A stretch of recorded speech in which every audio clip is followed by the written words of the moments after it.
intitulé La contribution des associations sans but lucratif dans le développement endogène en milieu rural, défis et perspectives, cas de Codmi, Comité pour le droit de développement intégral dans le milieu rural, dans le groupement de Molambi, chefferie de Bourigny.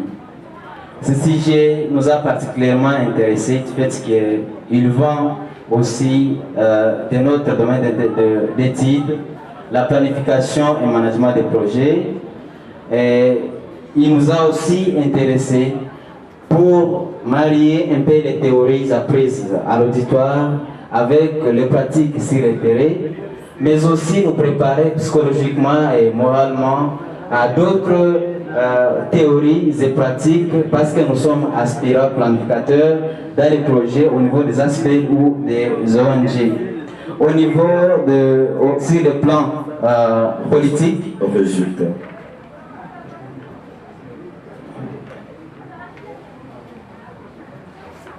Les résultats de notre travail, après que nous ayons fait le terrain, aussi donné nos enquêtes, nous avons d'abord utilisé la méthode structuro-fonctionnaliste. Nous avons aussi mêlé ensemble avec cette méthode plusieurs techniques. Alors nous avons trouvé que les résultats de cette méthode ont montré que 100% de la population enquêtée connaissent l'existence des Codmir dans le groupement de Molambi. 80% reconnaissent l'agriculture comme domaine prisé de cet aspect. 67% ayant été bénéficiaires de la formation dans le domaine de l'agriculture au niveau de Codmir. 60% des affirmations de nos enquêtés convergent vers nos hypothèses et à 75%, les résultats ont rencontré nos hypothèses et à 85%, nous avons dit que nous avons atteint nos objectifs et grâce bien sûr... Merci, Jean-Pierre Robert. Prière, vérifier si ces objectifs réellement de la recherche par rapport aux résultats déroulés ont été atteints par la méthode utilisée dans cette étude. Jean-Pierre Ratti.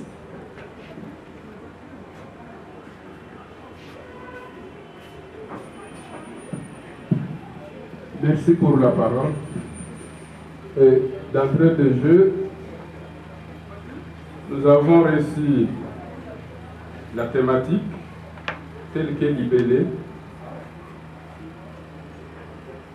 Et avant de passer à toute chose, je voudrais à ce que les pétrants récipiendaires puissent me regarder.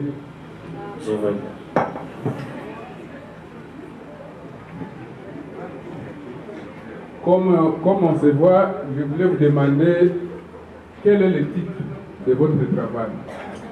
N'élisez pas. Oui, c'est la contribution des associations sans but lucratif dans le développement endogène en milieu rural, défis et perspectives, cas de Codemi en groupement de Molambi, chefferie de Bourigny. Ok. En regardant le thème en soi, c'est vraiment un thème trop kilométrique. J'ai pu comptabiliser les mots qui constituent votre thème, je suis arrivé à 39. Et pourtant, les normes internationales limitent quand même un sujet à 15 mots. Je crois qu'il fallait trouver des concepts qui résumeraient votre pour ne pas vraiment être kilométrique dans votre interprétation.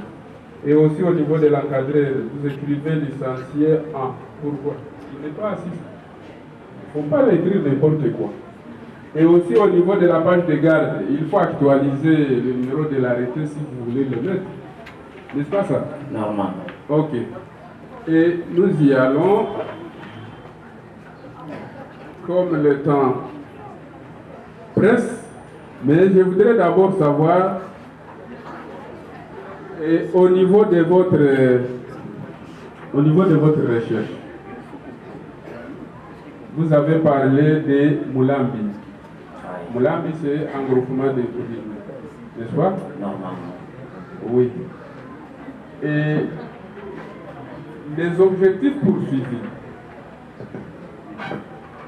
est-ce que ces objectifs ont été atteints par rapport aux activités qui sont menées par cette organisation? Nous allons interagir pour y aller très rapidement.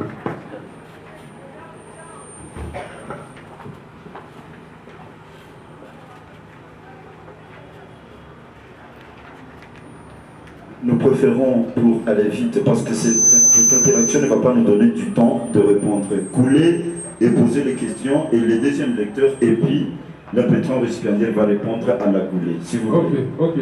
On y va même pour les défis que vous devriez faire ressortir, n'est-ce pas? Est-ce que, pour pallier à cela, est-ce que parmi les défis, vous avez fait ressortir les défis comme les disputes des acteurs sur terrain auprès des mêmes acteurs? Oui. Est-ce que vous les avez fait ressortir? C'est une question.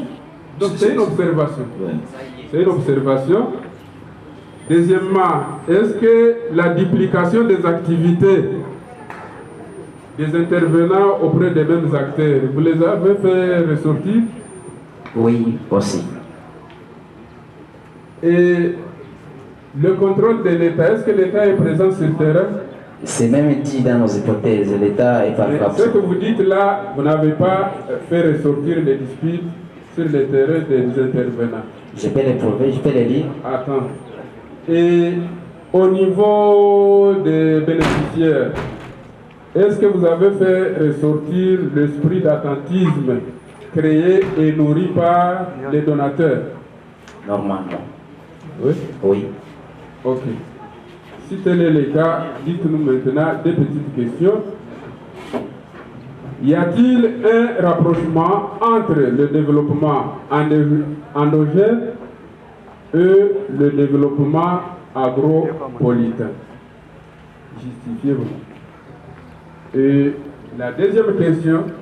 Monsieur le membre du jury, il y a un problème, c'est quel désagrément?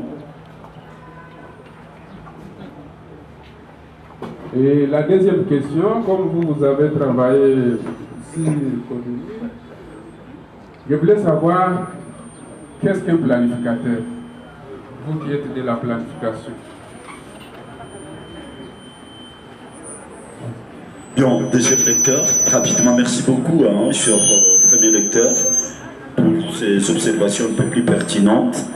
Je suis d'un point de vue que le sujet est trop kilométrique, mais il y a une petite difficulté. Si ce sujet paraît grand comme ça et long, c'est dû au sigle Cotimir.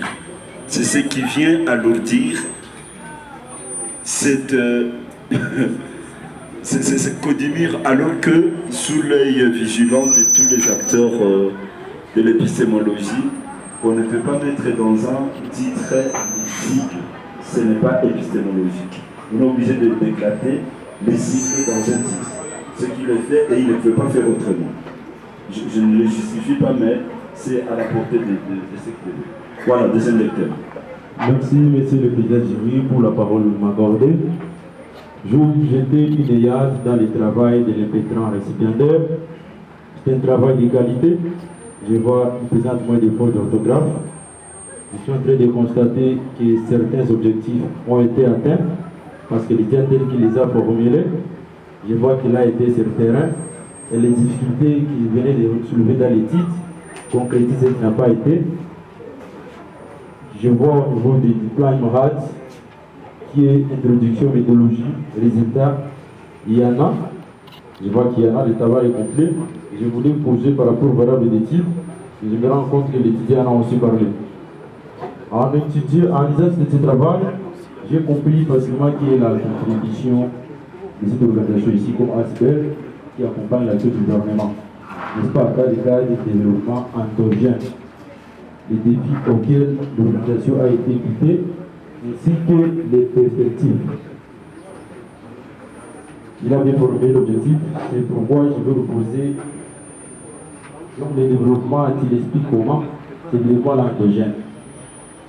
au niveau, je ne peux pas expliquer le développement endogène au niveau du groupement parce que ce n'est pas un mot concis à ce moment, mais nous avons seulement pris ces groupements comme un milieu d'études. Comment c'est ça?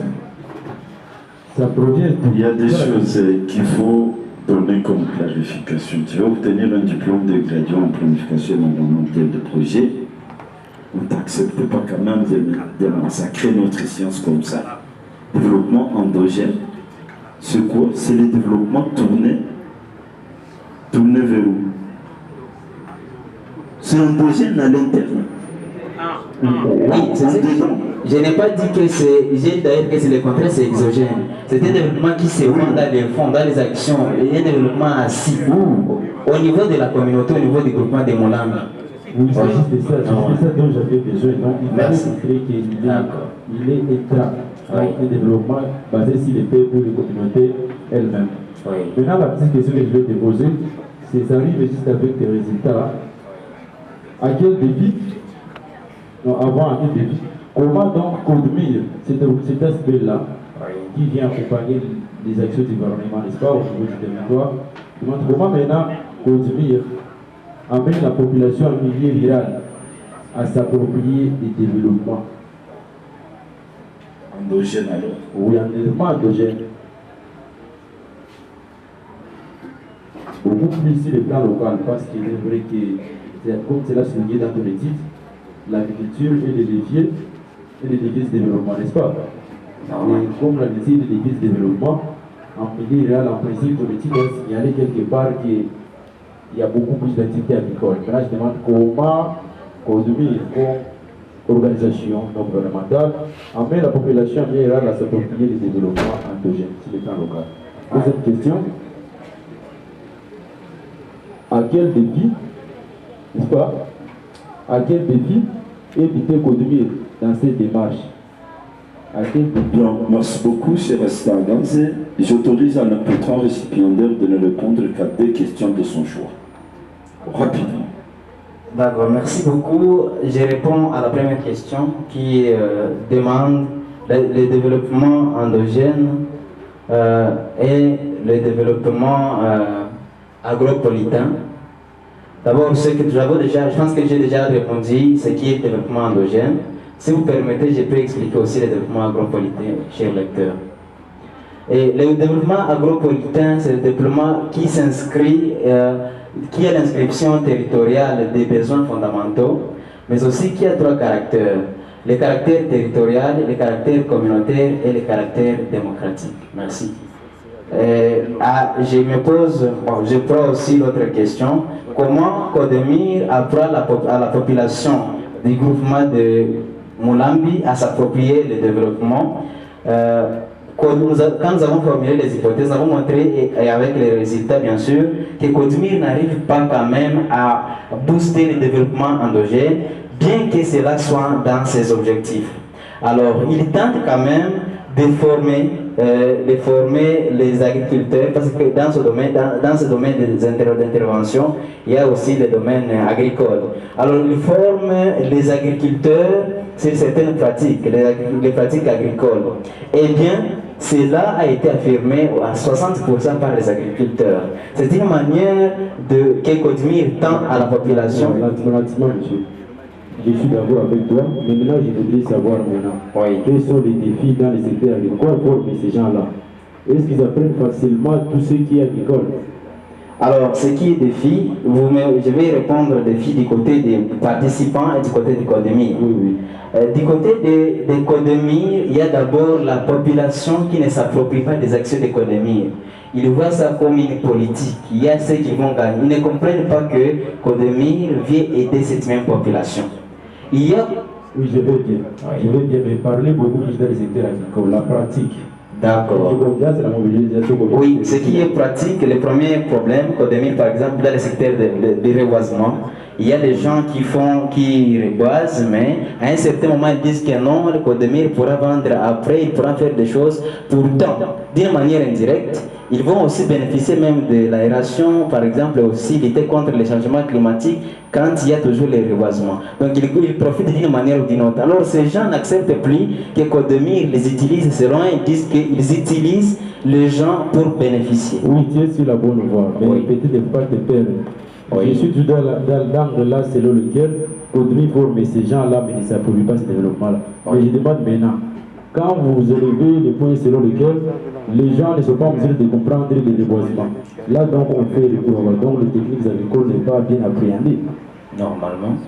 C'est que nous avons aussi interprété dans les résultats, nous nous sommes posé la question, comment 60% des populations enquêtées peuvent affirmer qu'il y a, faut contenir l'effort, mais sur le plan production, il n'y a pas de, c'est un questionnement qui est même dans le travail. Oui, j'ai vu ça dans les travaux. Je demande maintenant par rapport à ces techniques-là, Oui. si vous savez-vous certaines techniques d'abord agricoles auxquelles ces gens n'ont pas été capables. Bon, il y a les techniques, par exemple, qui sont purement du domaine de l'agronomie. Parce que moi-même, je ne suis pas de formation, mais comme cela n'empêche que nous pouvons comprendre qu'il y a des techniques traditionnelles et des techniques modernes. Ah oui, effectivement, c'est vrai que parce que pour que les populations parviennent quand même à un tel développement, ils doivent savoir comment cultiver, n'est-ce pas? Ils doivent savoir comment cultiver ses dépenses, comment ils doivent se faire, et c'est là pour la chandelle de l'étude. Oui. Oui. Oui. Est-ce que vous pouvez nous dérouler, n'est-ce pas, les domaines d'intervention de Codemir et quel est le niveau d'appréciation des actions de Codemir dans cette entité-là de Yuri? Merci.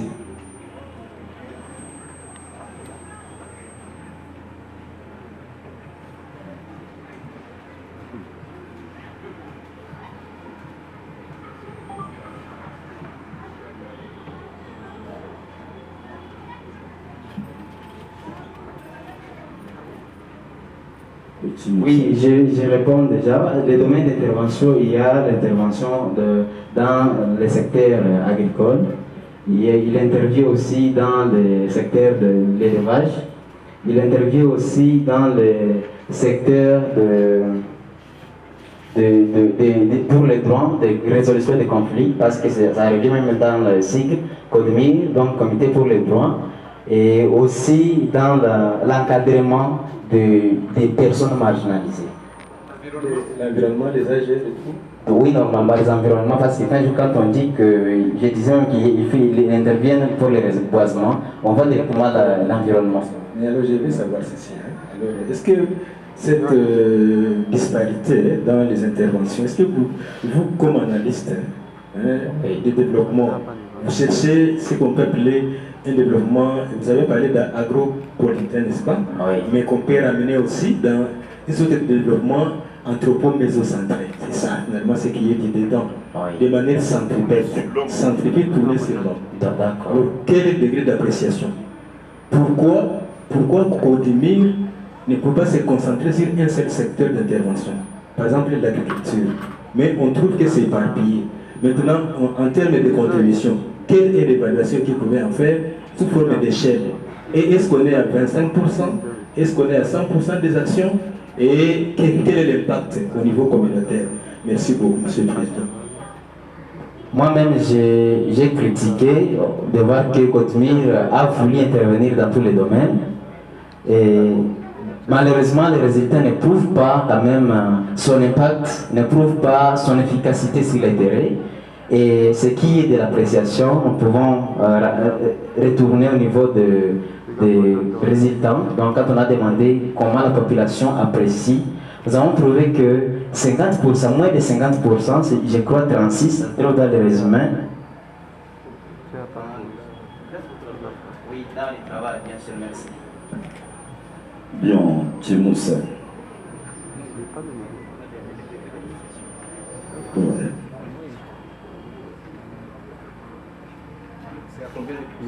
Oui, normalement, ils ont répondu que les résultats de Codemir est assez bon, c'était à 12%, mais ils ont quand même dit que c'est bon à 55%. Donc, c'est les gens qui ont dit que c'est bon, c'était à 55%.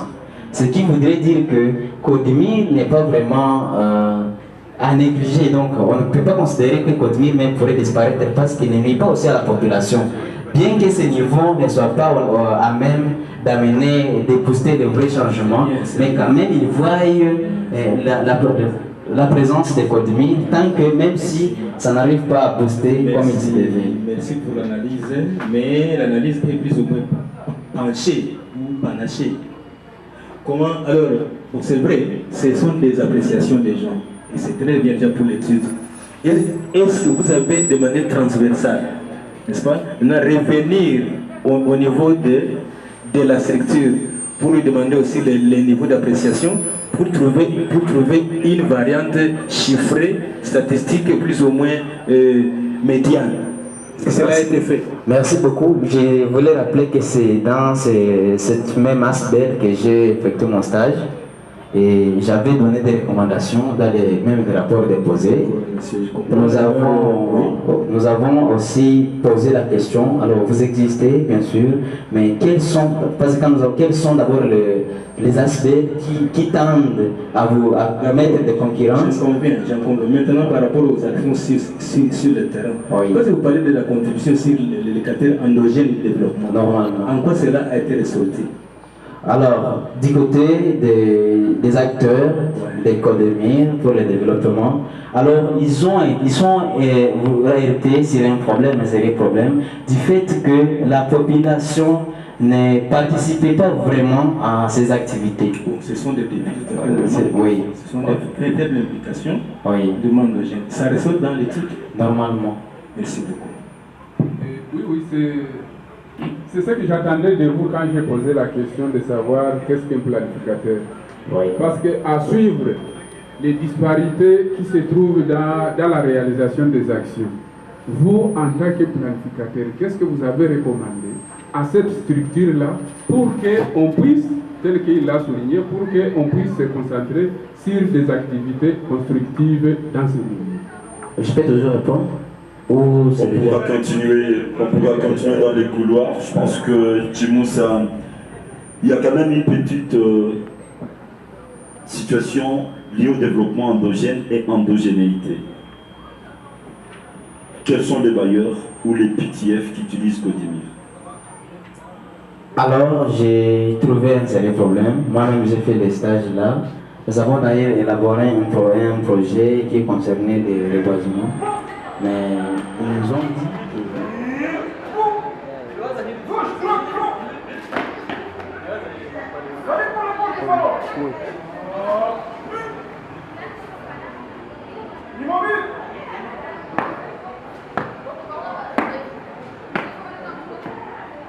Excellence, ici le porte-parole provincial adjoint, M. Djimoussa Babandji Crispin. La brigade provinciale est rangée devant vous pour vous accueillir et vous rendre les honneurs à l'occasion de votre soutenance du TFC de l'année académique 2020-2021. Devant vous, c'est le commandant général provincial Thierry Nyabalina Gravis. Nous vous prions de passer un troupe à revue.